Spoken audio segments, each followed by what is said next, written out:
नमस्कार, मैं हूं प्रतीक चौधरी और स्वागत है आपका हमारे इस चैनल पर। आपको खबर होगी कि किस तरीके से जो इंडिया अलायंस है उससे उससे ममता बनर्जी ने जो अपना नाता है वो तोड़ दिया है और ममता बनर्जी ने ऐलान किया है कि वो जो लोकसभा का चुनाव है वो अकेले लड़ेंगी। लेकिन सवाल ये उठता है और हम जैसा कि हम आपको पहले भी बता रहे थे कि क्या ये जो इंडिया अलायंस है जिसके बारे में हम बात कर रहे थे और बता रहे थे कि ये जो अलायंस है वो होने वाला नहीं है। और मैंने भी आपको कहा था कि जब तक लोकसभा का चुनाव होगा जब तक ये जो अलायंस है वो खत्म हो जाएगा। अभी जिस तरीके से ममता बनर्जी ने कहा और सेम जो चीज है वो वहां पर चल रही है। लेकिन सवाल ये उठता है कि हमें ये जो पार्टियां हैं इन्हें इंडिया अलायंस की आवश्यकता क्यों पड़ी। सबसे बड़ा जो सवाल है वो बनता है। देखिए, मैं आपको बताता हूँ कि मेरे हिसाब से इंडिया अलायंस की कोई आवश्यकता नहीं थी, क्योंकि अगर हम उसमें देखें एक जो मुख्य विपक्षी पार्टी है वो है कांग्रेस। वहीं पर ये जो गठबंधन था वो होने वाला था अलग अलग स्टेट्स में। देखिए, मैं आपको बात करूं कि जम्मू कश्मीर के अंदर सभी को पता है कि किस तरीके से ये जो सारे के सारे जो पार्टियां हैं वो किस तरीके से चुनाव लड़ने वाली हैं और सभी को पता है कि कौन सी पार्टी किसके साथ है। जम्मू कश्मीर का क्लियर है। अगर हम बात करें महाराष्ट्र की, महाराष्ट्र में उनका एमबीए पहले से ही बना हुआ है, महाविकास आघाड़ी। अगर हम बात करें तमिलनाडु, तमिलनाडु में इनका जो गठबंधन है वो पहले से ही चल रहा है। अगर हम बात करें केरला में, वहां पर भी देखिए, केरला का तो एक अलग इशू है कि लेफ्ट के खिलाफ कांग्रेस पार्टी लड़ती है। और वहीं पर अगर हम बात करें पश्चिम बंगाल के अंदर, वहां पर चाहे कांग्रेस साथ रहे चाहे कोई और साथ रहे, जो फाइट है वो ममता बनर्जी वर्सेस मोदी ही होने वाली है।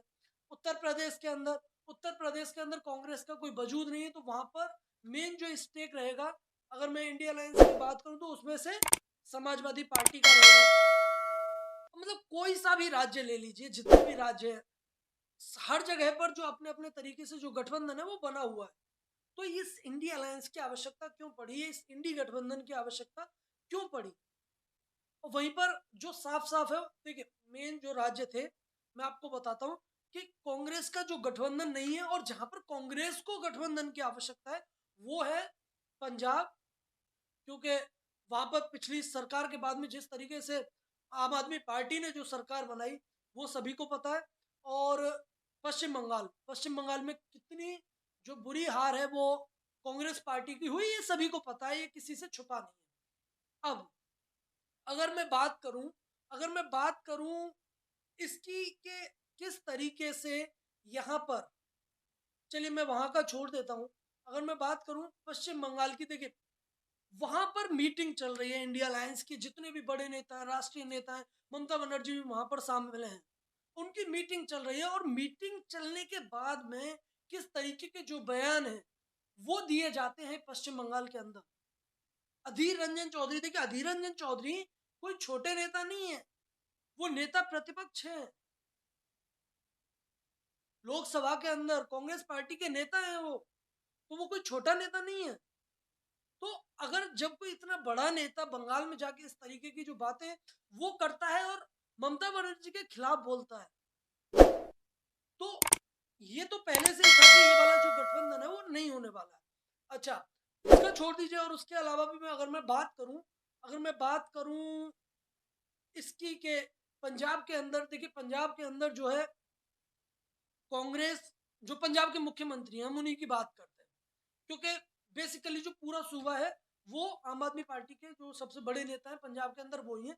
चाहे कोई राघव चड्ढा बोलता रहे चाहे कोई कुछ बोलता रहे, कोई नहीं है। भगवंत मान पंजाब के अंदर सबसे बड़े नेता हैं। भगवंत मान की तरफ से किस तरीके के जो बयान है वो दिए जाते हैं कि भगवंत मान साफ साफ कहते हैं कि एक, अगर अपनी माँ एक बच्चे को कहानी सुनाएगी तो वो क्या कहेगी, एक थी कांग्रेस। मतलब भगवंत मान ने ये सोच लिया है कि पंजाब के अंदर से जो कांग्रेस है हमें उसे खत्म कर देना है। तो इस तरीके की जो चीजें हैं वो की जा रही हैं। और ये कोई छोटे नेता नहीं है, ये इतने बड़े बड़े नेता हैं वो जो बात कर रहे हैं। तो ये जो इंडिया अलायंस है वो होना ही नहीं है। अभी भी जो जितनी भी बड़ी बड़ी पार्टियां हैं, देखिए अभी ये लोग कह रहे हैं कि हम ममता बनर्जी को मना लेंगे। ममता बनर्जी क्या मना लोगे। और फिर एक चीज बताइए कि इंडिया अलायंस से ममता बनर्जी को क्या फायदा है? ममता बनर्जी ने भी तो कैलकुलेशन की होगी ना कि इनके जो नेता हैं मेरे खिलाफ में यहाँ पर इस तरीके की बातें करते हैं और फिर ये बात करते हैं कि मैं इनके साथ हूं, तो वो क्यों आएंगे? और वैसे भी ये जो इंडिया अलायंस है इसकी कोई आवश्यकता और जरूरत है ही नहीं, और वैसे भी ये कामयाब नहीं होने वाला है। देखिए, अच्छा, ये जो पार्टियां हैं वो इंडिया अलायंस से बाहर क्यों आ रही हैं? सभी को पता है कि जिस तरीके की जो राम लहर है पूरे देश के अंदर, उस लहर में भारतीय जनता पार्टी और नरेंद्र मोदी के सामने कोई भी टिकने वाला नहीं है। ये सभी को पता है, ये किसी को बताने वाली बात नहीं है। इसमें मतलब क्या, अगर मैं बात करूं कि किस तरीके से जो मतलब चीजें हो रही हैं और जिस तरीके की राम लहर है, और खासकर जो ये जो 22 तारीख का जो कार्यक्रम हुआ अयोध्या के अंदर, उसके बाद में जो लहर आई है, उस लहर के बाद में तो जितनी भी जो भी पार्टियां हैं सभी को समझ आ गया है कि अगर हमें जो है अलग, मतलब फिर सभी जो पार्टियां हैं वो अपने अपने हिसाब से राम लहर को देखते हो, क्योंकि उन्हें सभी को पता है कि इंडिया अलायंस का भी कोई भी जो फायदा है वो नहीं होने वाला है। अच्छा, अगर हम बात करें महाराष्ट्र की, तो महाराष्ट्र में भी देखिए सभी को पता है कि जो शिवसेना है वो दो फाड़ हो गई, एनसीपी है उसमें दो फाड़ हो गए, वहां पर तो चाचा भतीजे की लड़ाई है। तो इस तरीके की जो लड़ाई है वो चल ही रही है। तो कहीं ना कहीं अगर मैं महाराष्ट्र की बात करूं तो एनसीपी और शिवसेना का एक जो बड़ा जो दल है, एक बड़े जो नेता हैं, वो ज्यादातर भारतीय जनता पार्टी के साथ हैं और उनकी गठबंधन में इतने अच्छे से जो सरकार है वो चल रही है। देखिए, कोई तो बात होगी कि एक पूर्व सीएम आज डिप्टी सीएम बना बैठा है, कुछ ना कुछ तो गेम प्लान होगा भारतीय जनता पार्टी का महाराष्ट्र के अंदर। अच्छा, तो पंजाब का मैंने आपको बता दिया। अब दिल्ली में देखिए मेनली जो है ये दो ही पार्टियां हैं, एक पंजाब में आम आदमी पार्टी और दिल्ली और बंगाल में ममता बनर्जी। अच्छा, अगर हम बात करें आम आदमी पार्टी की, आम आदमी पार्टी देखिए गुजरात में भी सीटें मांगेगी जो कि कांग्रेस नहीं देगी, और गोवा में भी सीटें मांगेगी क्योंकि वहां पर भी उनके विधायक हैं, और दिल्ली में वो मांगेगी मांगेगी, पंजाब में, इन दोनों राज्यों में तो उनकी जो आम आदमी पार्टी की जो सरकार है वो चल ही रही है। तो इन दोनों जगहों पर तो मांगना ही पड़ेगा, वो है मतलब मानने वाली ही नहीं है। तो इस तरीके का जो गठबंधन है वो ये लोग बना रहे हैं, और बना क्या रहे हैं कि ये जो गठबंधन है मैं बता रहा हूँ आपको, ये बिल्कुल भी चलने वाला गठबंधन नहीं है। अब ममता बनर्जी का देख लिया, आम आदमी पार्टी का देख लिया, भगवंत मान कोई छोटे नेता नहीं है, और वैसे भी इनके जो नेता हैं, देखिए मैं आपको बताता हूँ कि इंडिया अलायंस ने, आपको जानकारी होगी कि 14 पत्रकारों को बैन किया था कि हम इंटरव्यू के लिए या फिर कोई भी बातचीत है हम इन पत्रकारों के सामने नहीं बोलेंगे। आम आदमी पार्टी, समाजवादी पार्टी, इन सभी के जो नेता हैं वो तभी से ये जितने भी वो हैं डिबेट्स होती हैं सभी डिबेट्स में पार्ट ले रहे हैं। कांग्रेस के भी काफी नेता हैं जो कि राजनीतिक विश्लेषक बनकर बैठते हैं। और सब छोड़िए, आपको जानकारी होगी कि मध्य प्रदेश के चुनाव में कमलनाथ कितने बड़े नेता हैं, उन तक ने इन्हीं 14 पत्रकारों में से कईयों को जो इंटरव्यू है वो दिया है।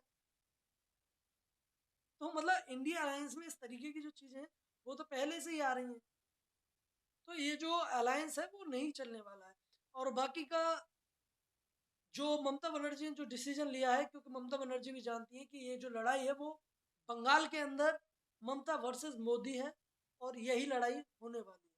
बाकी का देखना ये होगा कि अंत तक बचते बचते क्या वही पार्टियां बचेंगी जो कि यूपीए में अब से कुछ टाइम पहले तक थी, या फिर कुछ पार्टियां और बच जाएंगी, ये अभी देखने वाली बात होगी।